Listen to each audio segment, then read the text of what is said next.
বিরতির পর আবারও স্বাগত সংবাদে।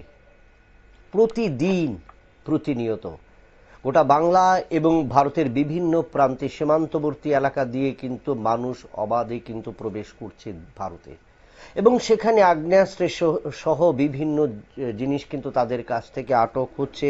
এবং সেই মোতাবেক শনিবারও আটক হলো গোপন খবরের ভিত্তিতে যে 7 রাউন্ড গুলি সহ এক অভিযুক্তকে গ্রেপ্তার করলো পুলিশ। তার নাম দেবব্রত সরকার। ঘটনাটি ঘটেছে নদিয়ার ধানতলা এলাকার থানাধীন বেলতলা পাড়া এলাকায়। আমরা জানবো, আমাদের প্রতিনিধি রয়েছেন অঞ্জন শুকাল। অঞ্জন বাবু, কি জানা যাচ্ছে? দেখুন, গোপন সূত্রে খবর পেয়ে সীমান্তবর্তী থানা এলাকা থেকে একটা দেশি পিস্তল ও 7 রাউন্ড গুলি সহ এক অভিযুক্তকে গ্রেপ্তার করেছে পুলিশ। অভিযুক্তের নাম ব্রত সরকার। শনিবার অভিযুক্তকে আদালতে তোলে পুলিশ। ঘটনাটি ঘটেছে নদিয়ার ধানতলা থানার বেলতলা পাড়া এলাকায়। মূলত ধানতলা এলাকা থেকে প্রায় প্রতিদিনই বাংলাদেশি অনুপ্রবেশকারী পুলিশের জালে ধরা পড়ছে। তার মধ্যে তদন্ত নেমে আবারও বড় সাফল্য পুলিশের কাছে দীর্ঘদিন ধরে খবর ছিল যে দেবব্রত সরকার নামে এই যুবক তার কাছে একটি দেশি পিস্তল এবং বেশ কয়েক রাউন্ড গুলি মজুত করেছে। সেই সূত্রে গতকাল রাতে অভিযুক্তের বাড়িতে হানা দেয় ধানতলা থানার পুলিশ। বাড়িতে তল্লাশি চালাতেই একটি দেশি পিস্তল সহ 7 রাউন্ড গুলি উদ্ধার হয়। ওই আগ্নেয়াস্ত্র উদ্ধার করার পাশাপাশি অভিযুক্তকে থানায় নিয়ে যায় পুলিশ। অভিযুক্তকে জিজ্ঞাসাবাদের পর গ্রেপ্তার করে। শনিবার তাকে রানাঘাট মহকুমা আদালতে তোলা হয়। প্রশাসন সূত্রে খবর, ওই দেশি পিস্তল এবং গুলি কোথা থেকে যে পেয়েছিল, কি কারণে মজুত করে রেখেছিল, তা জানার জন্য আদালতে অভিযুক্তকে নিজের হেফাজতে নেওয়ার জন্য আবেদন করেছে। এবং পুলিশ সূত্রে যেটা খবর, যে হেফাজতে নিয়ে জিজ্ঞাসা করবে যে এই পিস্তলের সাথে কারা কারা যুক্ত, কোথায় পেয়েছিল। আর সীমান্তবর্তী এলাকা যেহেতু, তাহলে কি বাংলাদেশের সাথে কোনো যোগাযোগ রয়েছে বা এর মাথায় কাদের হাত রয়েছে, সেগুলো কিন্তু জানার চেষ্টা করবে। তাছাড়া আরেকটা বিষয় জানার চেষ্টা করবে, শুধু এইটা না, এর আগেও এই পিস্তল বা গুলি কোথাও কাউকে বিক্রি করেছে কিনা, সেগুলো জানার চেষ্টা করবে। এবং তাকে জিজ্ঞাসাবাদ যেহেতু আজকে আদালতে তোলা হয়েছে, সেই ক্ষেত্রে তার মাধ্যমে আনো কোনো ক্লু, কারণ দীর্ঘদিন ধরে সেটা পুলিশের কাছে বক্তব্য ছিল যে দেবব্রত সরকার আগ্নেয়াস্ত্র পাচার বা আগ্নেয়াস্ত্র বাণিজ্যের সাথে যুক্ত। এবং এই সন্দেহ কি এলাকার আরো কি তল্লাশি চালিয়েছে পুলিশ, বা তল্লাশি চালানো হচ্ছে? অবশ্যই পুলিশ সূত্রে জানা গেছে একে যে মারফত একে নিয়ে জেরা করার পর যাওয়ার চেষ্টা করে তারা কারা এর সাথে যুক্ত রয়েছে। অবশ্যই একা নয়। আর এখানে কোথায় থেকে এই মালটা নিয়ে এসেছিল, সেখানে যদি কোনো কারখানা থাকে সেই কারখানার হদিশও তারা করবে।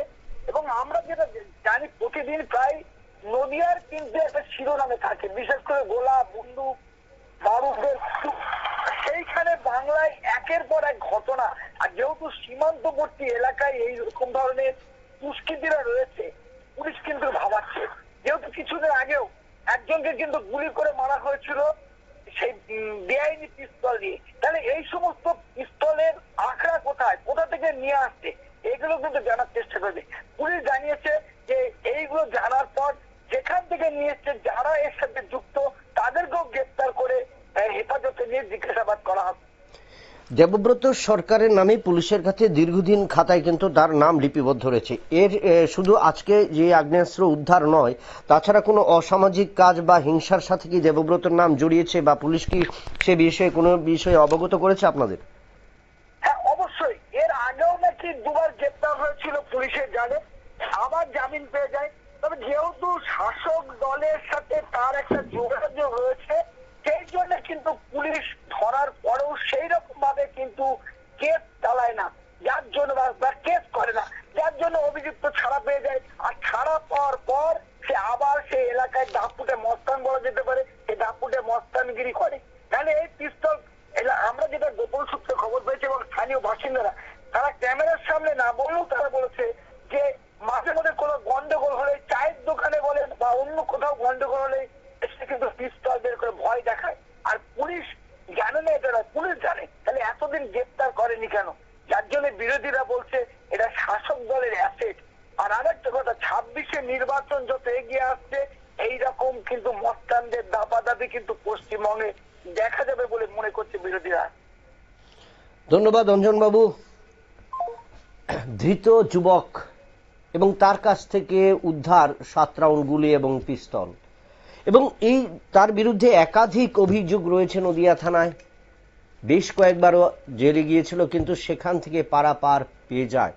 কিন্তু এখন কেন পুলিশের কি কোনো হাত রয়েছে, বা স্থানীয় প্রশাসনের কোনো মদত রয়েছে, বা স্থানীয় প্রশাসনের বড় হাত থাকার কারণেই কিন্তু দেবব্রত সরকারের মতো ছেলেরা আগ্নেয়াস্ত্র নিয়ে ঘোরাঘুরি করছে, এবং সেখান থেকে তারা পুলিশের মদতেই কিন্তু ছাড়া পাচ্ছে। কিন্তু এই যে ছাড়া পাওয়ার কারণে আগামী দিন 2026 বিধানসভা নির্বাচন, কিন্তু সেই ক্ষেত্রে কিন্তু আবারও ভাববার বিষয় প্রশাসনকে। নিয়ে নিচ্ছি আবারও একটা বিজ্ঞাপন বিরতির, সঙ্গে থাকুন।